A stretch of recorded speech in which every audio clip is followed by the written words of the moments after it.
Welcome, everyone, to the Flower Files podcast sponsored by Wildly Native Flower Farm. Here, everyone is welcome to talk with fellow flower lovers, including real perspectives from the farm, the flowers, and me, the florist. From the messy day-to-day operations down to the details and even business perspectives, this podcast has a little bit of everything to keep it real. We know that life can get crazy and we don't always have the time to spend on what we love, so we are here to help you take a little time to indulge in nature. I'm Liza Getz. I'm Lizzie Frey, and we are the team that makes this podcast. Every once in a while, we have a couple guests, this business thing, and what we are working with is called life. Join us as we walk you through how to think outside the box, talk from the farmer's perspective, have honest conversations about florals, and how to run, well, life. So listen in. You can find us on Apple Podcasts, Spotify, in the podcast section, and any of your other podcast platforms. You can also find us online at wildlynativeflowerfarm.com, and in an easy way, you can look in the show notes, and all of the information will be right there for easy access for you guys.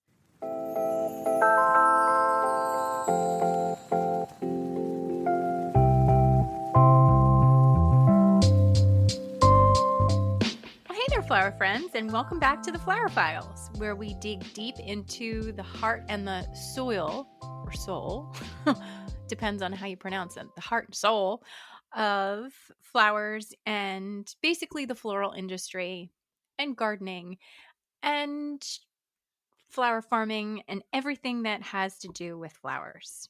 In case you didn't know, I'm your host, Liza, and today I'm here not to sugarcoat. So today we're going to talk about sustainability and florals. And I'll be honest, it's not the cute kind. It's not the I reused my ribbon or I recycled my vase or I used a mason jar instead of a regular vase kind of sustainability. This is the real stuff, and this is the stuff that nobody really wants to say out loud. So if you're a florist, a designer, a grower, anybody who loves flowers, and if you're someone who cares about the future of this industry, you care about the environment, you care about the future of the world, buckle up, buccos, because this episode is probably going to ruffle a couple feathers. Or should I say petals? So I want to talk a little bit about the dirty secret behind the blooms. We're just going to kind of start here because let's face it, the floristry industry looks natural. It's simple. It smells good. It looks good. It's romantic. It's lush.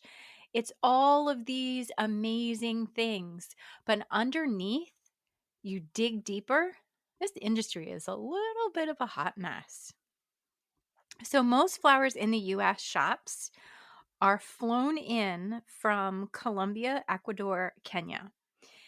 They tend to have some different rules around them when it comes to some of the chemicals that are used compared to the United States. We are so strict with our foods, but a lot of the times people don't stop to think about florals.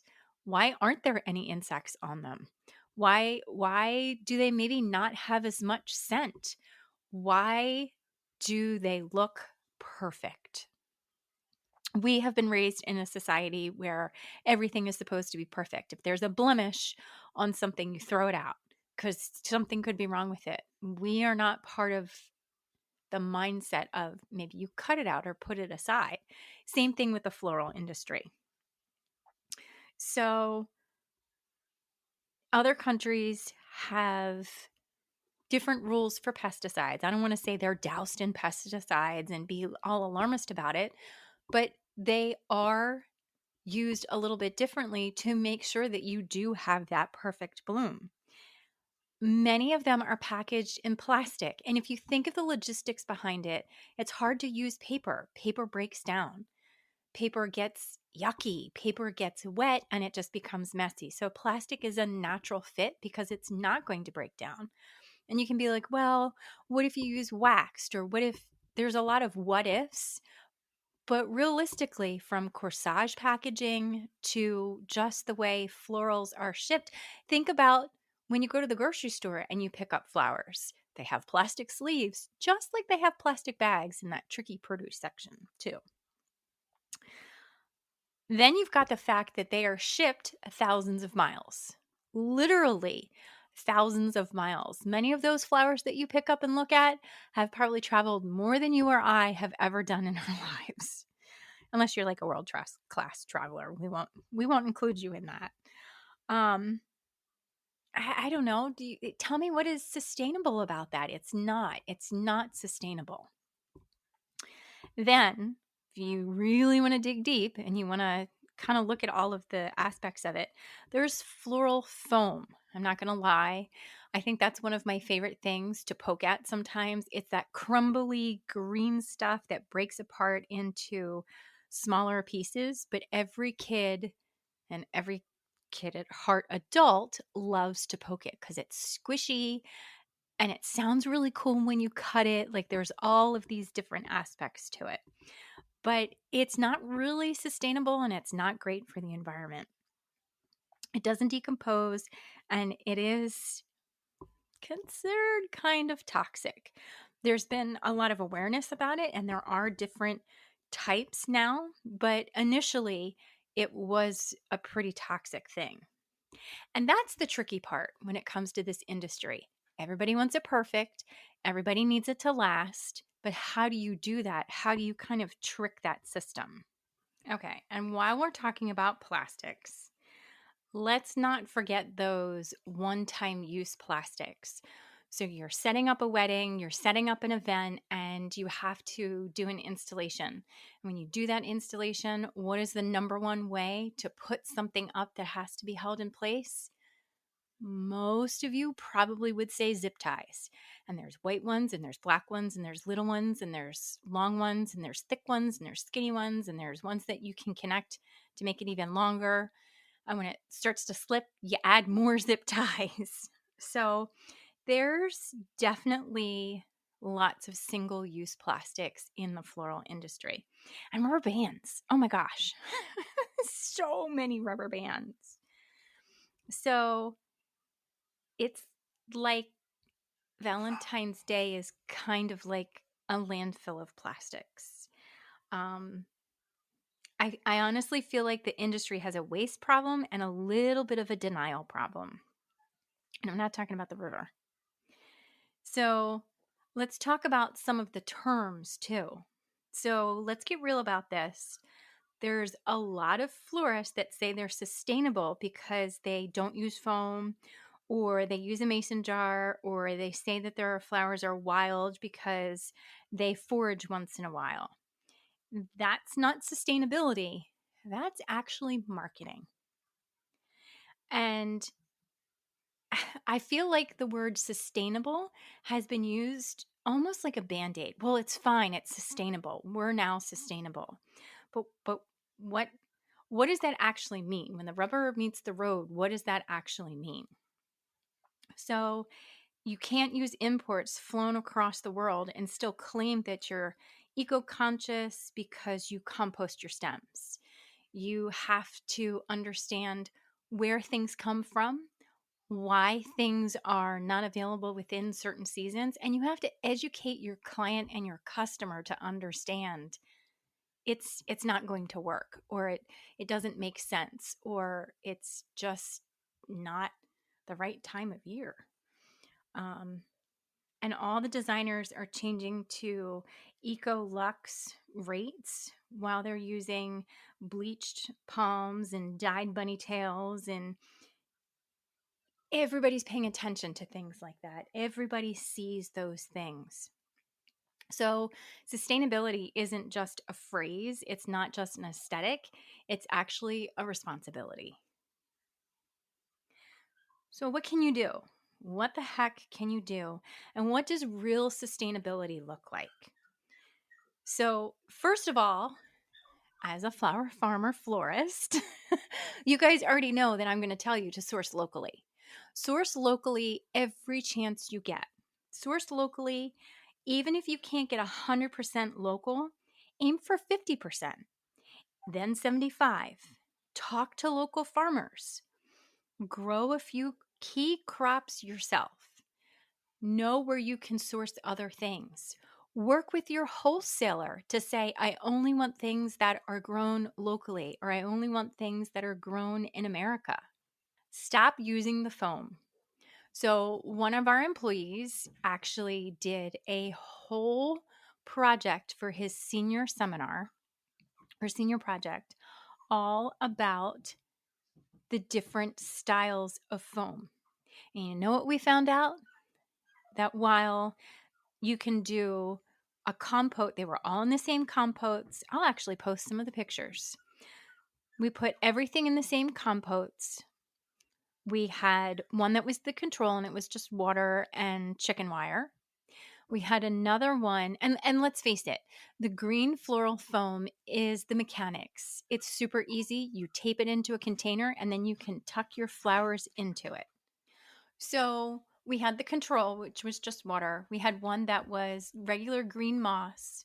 We had another one that was sphagnum moss with water. That one was really gross at the end, by the way.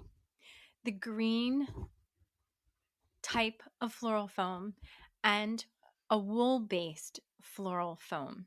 And then there was another one that honestly it was almost like the gel of the inside of a diaper.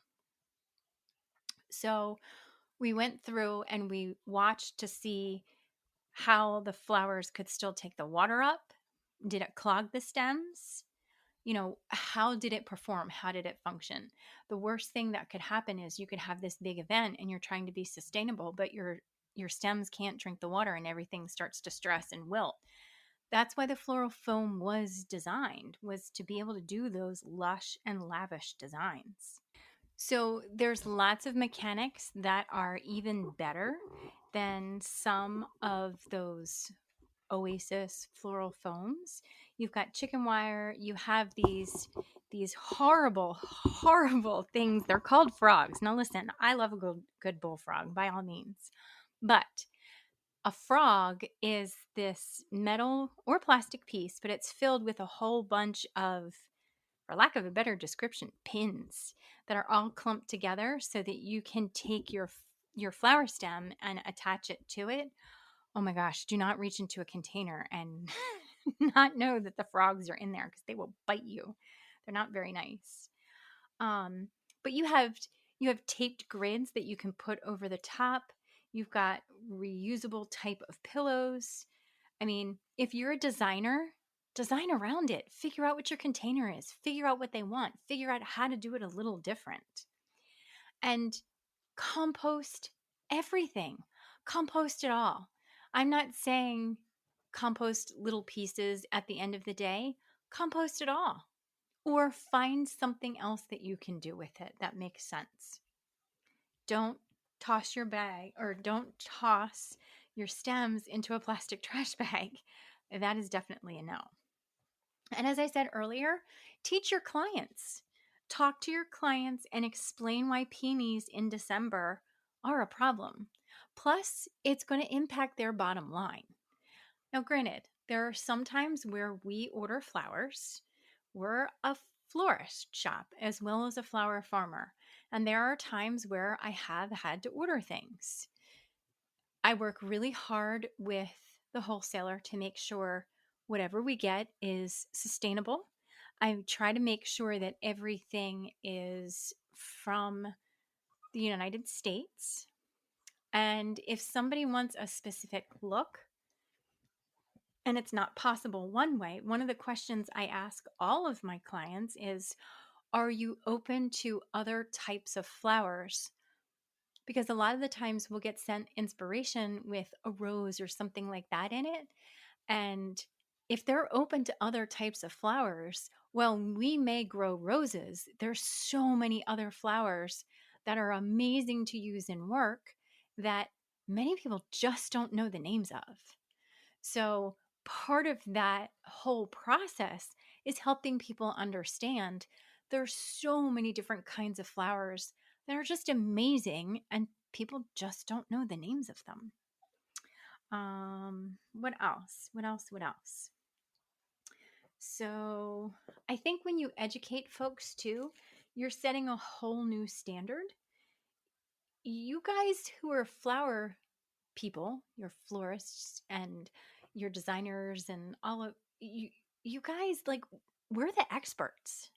So it's our job to help people understand what's available, why, what to do, and how to do it.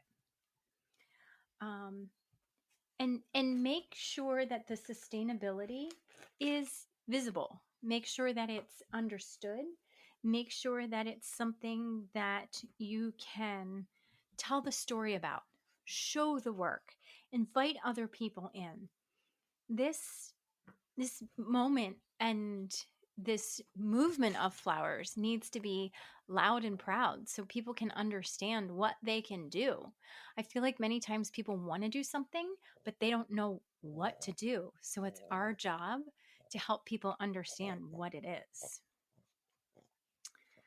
So I feel like the industry in general needs a little bit of a shakeup. And I think right now, with the tariffs that have gone into effect that we've seen, I think that's happening and it's changing the face of the entire industry. For instance, Canada has a subsidy for, and I'm talking pre tariff. So, and even post tariff, I'm sure that their subsidy will continue. But the country, Canada, has a subsidy for all of the fuel that they use in order to heat their greenhouses. So the cost of growing a snapdragon out of season that's imported from Canada is less expensive because of how things are set up for them to be successful. We don't have that here. Now, add all of the tariffs that have gotten added to some of the things that come from Africa, some of the things that come from Central America, some of the things that come from Europe.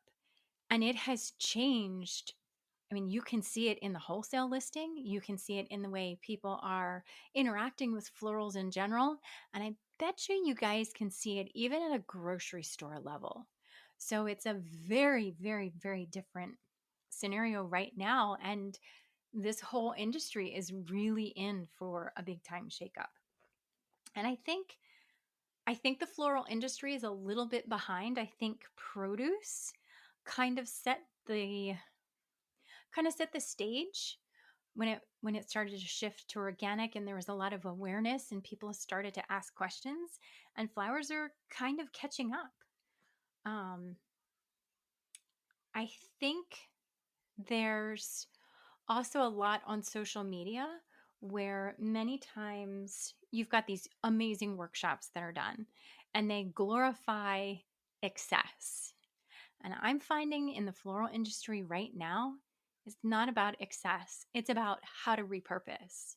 It's about how to do things a little bit different. And it's how to make something elegant without it being crazy insane. And let's face it, the floral industry has ebbs and flows, and everything's going to shift and change and move. And I get it. I totally get it. But designers are kind of silent sometimes. That would be my puppy. He is upset with me because I'm not petting him enough. He snuck in around the corner. I'll be honest, it's the first time he's gone down the stairs. I heard him thunk, the thunk, the thunk down the stairs. And I paused the recording because I was like, oh God, did you fall? But he didn't fall. And he has weaseled his way in here to sit next to his mama, which is amazing and adorable. But he's a stinker. So I apologize for the puppy whine. But to continue what I was saying, I'm so sorry about the the distraction there.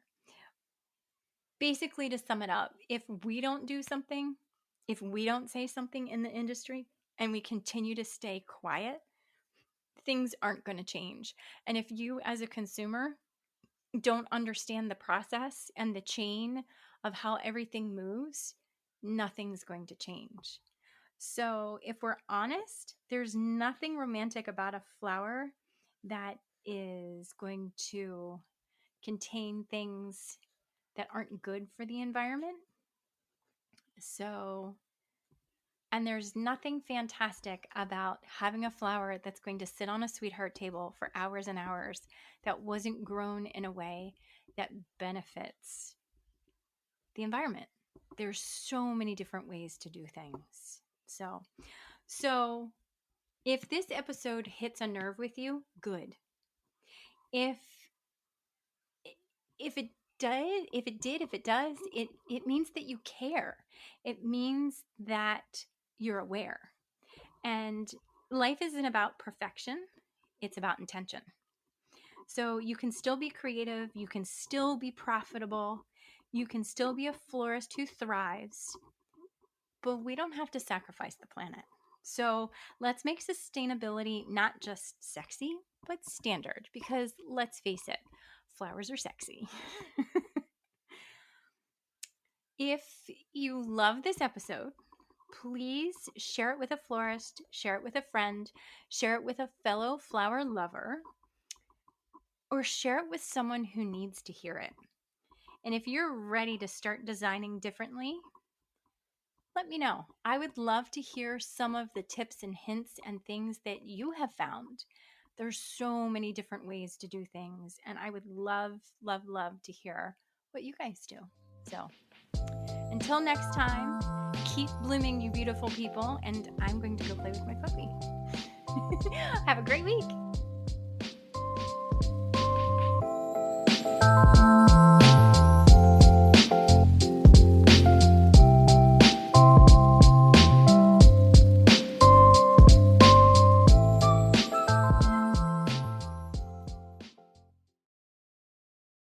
Hey guys, just dropping a line to tell you about Patreon. So I asked them, meaning Mom and Amber, what is Patreon anyway? Because I honestly had no idea. So we're going to explain it to you from our perspective so that you understand and so that I understand. Because the first time I saw it, I was like, Patron, we're drinking tequila? Great. So Patreon is for less than a cup of coffee, those fancy coffees that y'all like, a day, you can sign up to become one of our members. A little family. Exactly. And what does that get us? It gets us some freebies, some special episodes that other people do not get access to. You can interact with us on a special platform where we can ask you questions and interact with you. It's tons of fun. Mm-hmm. And even on those special episodes, we might be less censored than we are already. And we're going to have a couple fun ones that we can just kind of throw in there and talk about and laugh and go on tangents and have fun. So I hope that you all enjoy it because we're going to have fun along the way. We're crazy, crazy, crazy excited. Thanks, guys. Yeah. Back to the episode now. Bye. Gracias.